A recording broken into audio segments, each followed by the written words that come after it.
Now, our guest this week started his on-screen career with Skins, and then I'm just going to go through a number of words here, Daniel. Doctor Who, Black Mirror, Black Panther, Widows, Nope, BAFTA, Oscar, Judas and the Black Messiah. Anything else you want to just chip in before we get to the clip from the movie?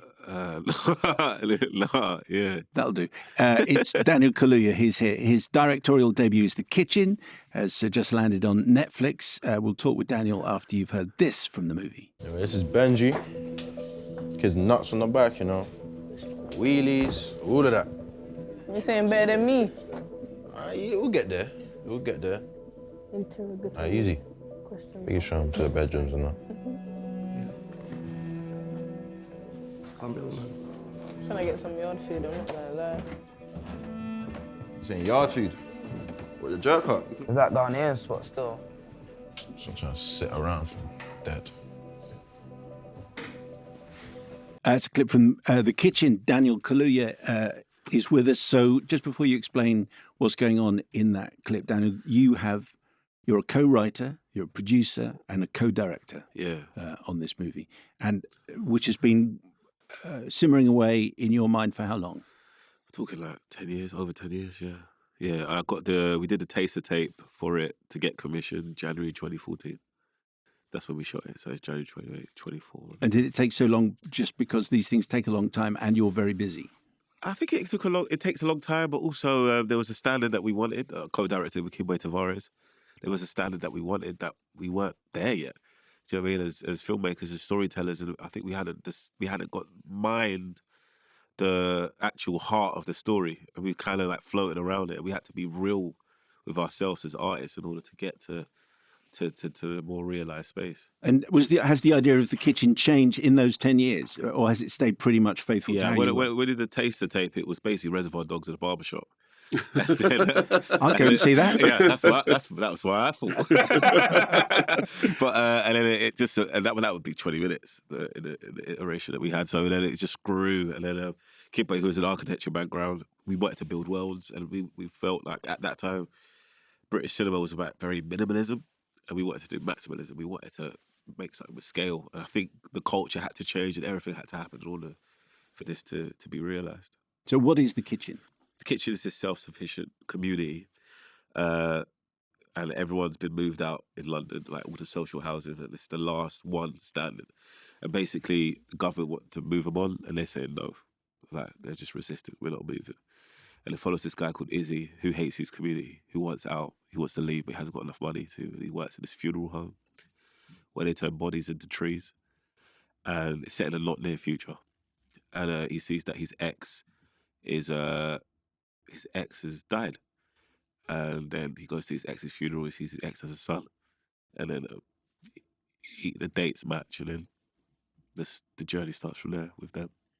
And people listening to this will have just heard that clip. Can you explain a little bit about what we just listened to and how that fits with what your story is? So Benji, who's the son that of his mum's died, and he goes back to his home, and basically no one's there. He hasn't got electricity, and he doesn't want to stay there.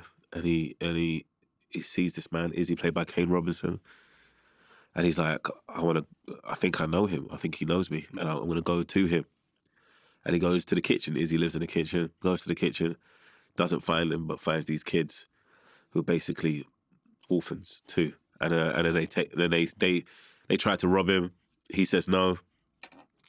He resists, and then the leader of the crew, Staples, basically goes, "Oh, this guy has nothing to lose.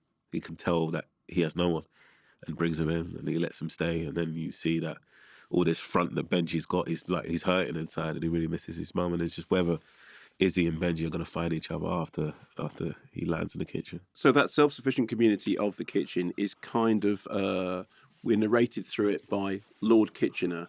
Yeah. Tell me about Lord Kitchener, who he is, and what the role He's the king of Calypso, Lord Kitchener. Yeah, it's inspired by it. It's like a nod to the Windrush generation, to be honest, and like who I feel the fathers and mothers of the Black British culture. And yeah, so he's played by Ian Wright, and he is Ian Wright, the Arsenal. Ian, so his full name is Ian Wright. Have you met Simon? Yeah, and then Just got my Tottenham scarf. Well done. oh, I know. you guys doing all right. We're doing all right. Doing all right. Doing all right, right, Better right. than you. Yeah. Not as good as Arsenal, but anyway, it's cool. But, By 1 point. yeah, I mean, yeah, always. And then Can I just say, at that point, I was speaking to an Arsenal season ticket holder just last week who said, I wish your manager wasn't so likeable. I know, it's annoying. I saw an interview with him today. I was like, I could go on a tangent about Ange. He would talk about the trophy. Did you see that video of him and the trophy? So very I was funny. like, Anyway, sorry, we're I off. just want to be absolutely clear. I have never watched a football match in my entire life, so I have no idea what you're talking about. But the thing is, Ian Wright, as the DJ, he's fantastic. He's great. He is great, and it's basically a homage to pirate radio, to be honest, and like how I felt like pirate radio really defined an area. This is the movie. The movie, like it defined an area. So Lord Kitchener is he's got a radio station called Kitchen Radio. Yeah. And it builds the myth of the kitchen. Like he's like running this radio station and he's playing the songs and he's injecting hope and positivity and love into the community. And yeah, he just kind of like says birthday shout outs and he's kind of like the voice of the community. Thanks very much for watching this video. I hope you enjoyed watching it as much as we enjoyed making it. While you're here, check out all the other videos because they're cool too, aren't they? Yeah, and if you want to keep up to date with everything Kermode and Mayo's take, then check out our social channels. I mean, why wouldn't you? I mean, I would. I have done. Excellent.